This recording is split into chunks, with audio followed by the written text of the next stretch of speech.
Salam alaikum, bonjour tout le monde. Je reviens sur Step 7 pour faire un petit ordre étant donné que nous sommes sur le début de l'année scolaire et je vois la lecture, elle est de plus en plus forte actuellement sur la chaîne. Donc, je vais faire un petit ordre et je vais revenir sur, comme j'ai dit, sur le logiciel Step 7 pour présenter les instructions de base.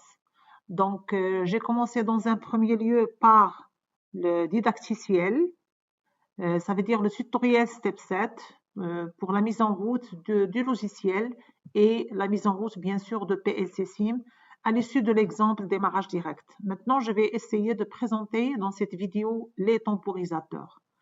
Alors, je vais créer un nouveau fichier, comme d'habitude, fichier, assistant nouveau projet, toujours, suivant. Alors, je prends toujours la même CPU. Donc, la CPU n'a pas d'importance sur les instructions de base. 314 IFM toujours. Donc, je rappelle toujours la mémoire de travail, elle est de 32 kg. Elle a 20 entrées tout ou rien et 16 sorties tout ou rien et 4 entrées analogiques et une sortie analogique qui sont bien sûr intégrées à la CPU. On n'a pas besoin de rajouter dans la configuration matérielle d'autres entrées ou bien d'autres sorties. Suivant. Je prends toujours le OB1 au langage à contact. Suivant. Le nom du fichier, je vais prendre temporisateur.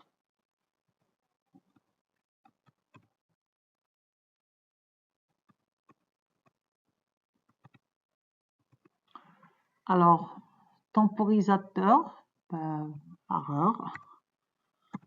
Et créer. Donc, typiquement, lorsqu'on crée un nouveau projet, normalement, on va vers Programme, mnémonique et on doit renseigner les mnémoniques. Alors, je vais prendre une entrée et une sortie, juste pour ne pas oublier cette question de mnémonique parce que c'est très important. J'attire l'attention sur ce qui est adressage, c'est ce qui est exécuté par le microprocesseur. Ce qui est mnémonique, c'est pour nous, c'est pour l'être humain, c'est pour celui qui a fait la conception ou bien pour ceux qui vont prendre le programme après. Donc, mnémonique, je prends bouton poussoir,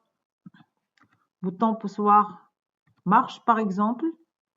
Une opérande, je prends une adresse d'une entrée. Donc, les entrées tout ou rien pour l'automate 314 IFM, CE, l'octet, il y a l'octet 124 et l'octet 125 et l'octet 126. Point, je prends 0. Donc, le premier. Je vais prendre une sortie. Je prends par exemple une lampe H1 et j'ai l'adresse pour la sortie à 124 points, par exemple 0. Je prends toujours la première.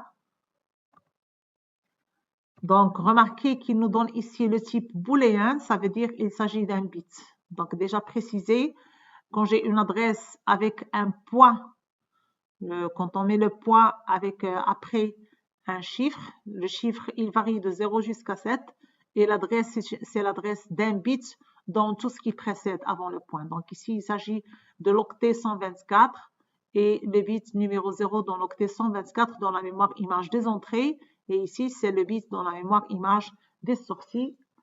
On peut rajouter un commentaire. Donc, le commentaire, c'est facultatif, bien sûr, mais il est nécessaire dans le sens de bien comprendre le programme, s'il s'agit d'un fort programme. Donc, on peut écrire à quoi sert ce bouton ou bien plusieurs informations, on peut les mettre sur le commentaire. Donc, je vais fermer.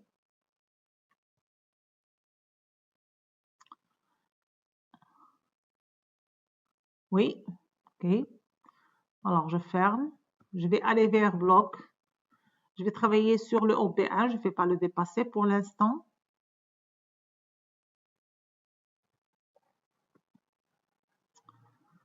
Alors, maintenant, je vais aller vers les instructions temporisateurs. Alors là, les temporisateurs sont là. Donc, il y a un temporisateur impulse, il y a VIP, il y a SEVERZ, il y a SSVERZ et il y a SAVERZ.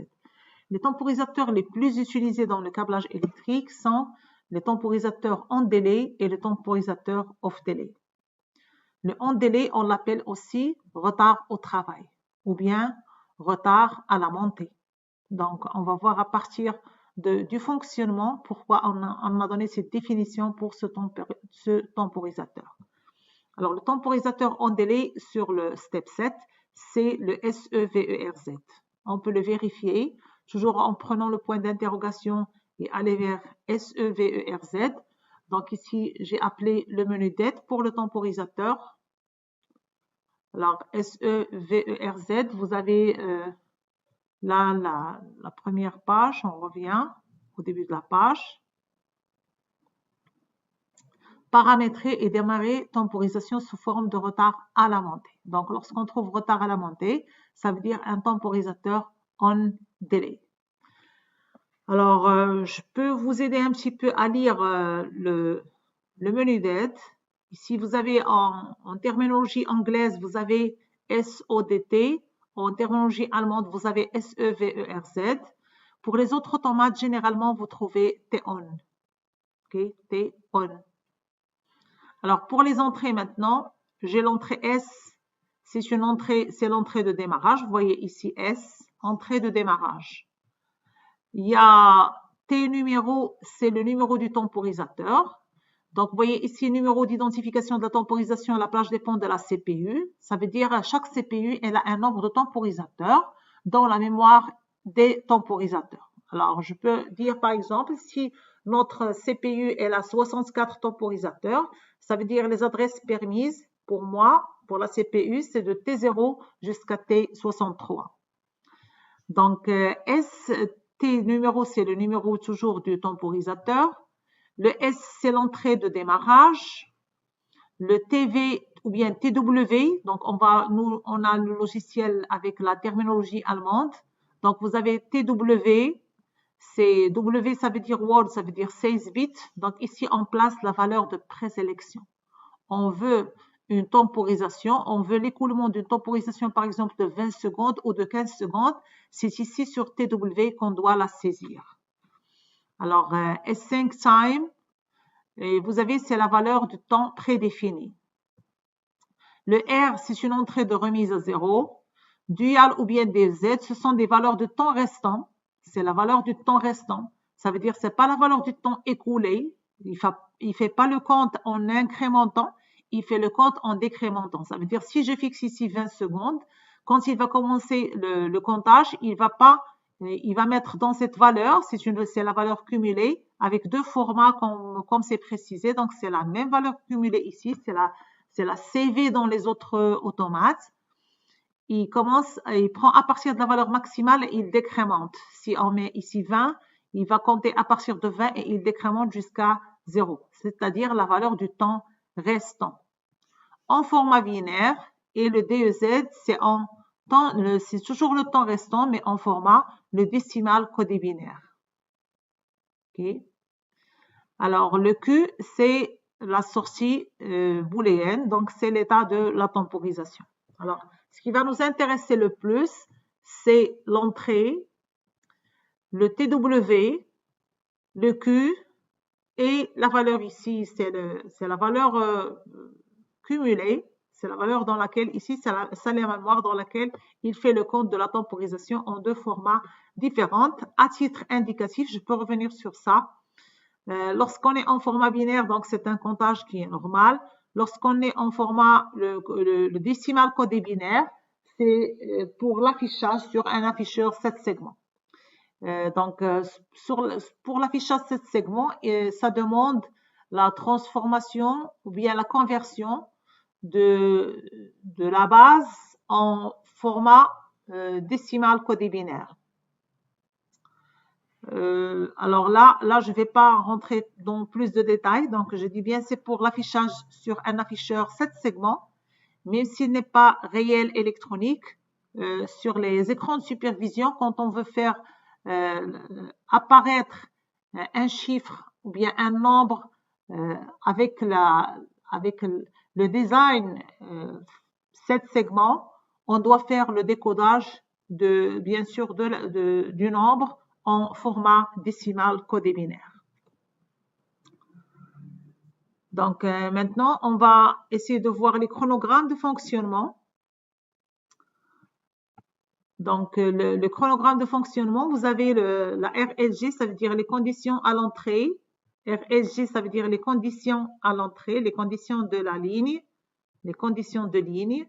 À l'entrée ou bien du réseau, S.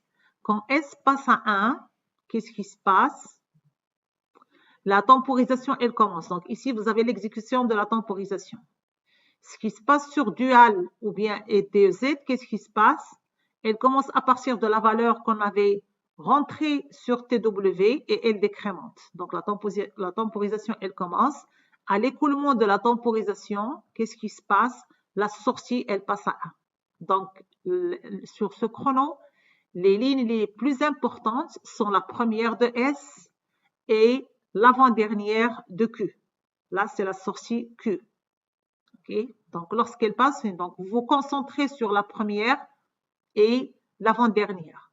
Quand S passe à 1, à partir du temps qu'on avait mis, le Q, elle reste égale à 0 jusqu'à l'écoulement du temps, puis elle passe à 1. C'est pour ça qu'on dit retard au travail ou bien retard à la montée. C'est la montée de S à 1. Le Q, il fait un retard du temps qu'on avait prédéfini pour se mettre à 1. Retard à la montée, retard au travail. Alors, quand la valeur de S tombe à 0, le Q, il tombe à 0. Instantanément, il n'y a pas de retard. Donc, il n'y a pas de retard à la tombée, il n'y a pas de retard à la mise à 0 de l'entrée, de la sortie par rapport à l'entrée, mais il y a seulement le retard de la mise à 1, de la sortie par rapport à l'entrée, bien sûr, et le décalage entre les deux mises à 1, c'est le temps prédéfini. Alors, ce qui se passe par la suite, si on met S à 1 et on revient à 0 avant que le temps soit écoulé, rien ne se passe sur la sortie Q. Okay, donc, vous voyez, maintenant, si je reviens ici à 1, il y aurait bien sûr l'écoulement du temps. À l'écoulement du temps, la sortie, elle passe à 1.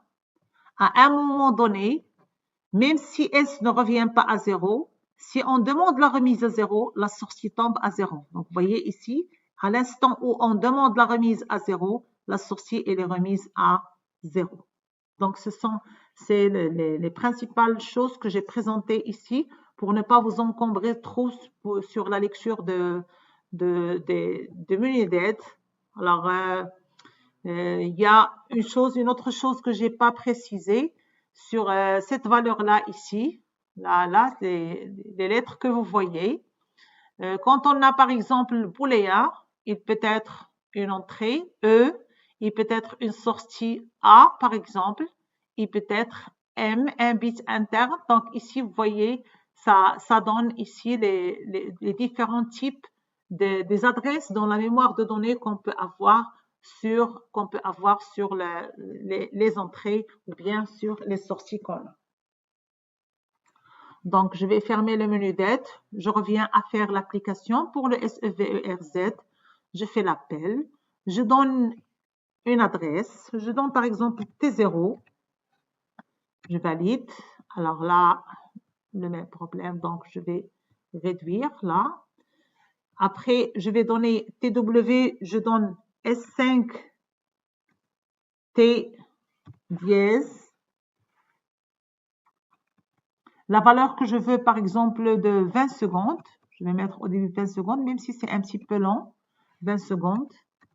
Donc, les timers, donc le format time, il doit être toujours, donc on ne peut saisir la valeur ici du temps. On peut l'avoir en minutes, en heures, en secondes, en heures, minutes et secondes, mais elle doit être impérativement précédée de S5T dièse.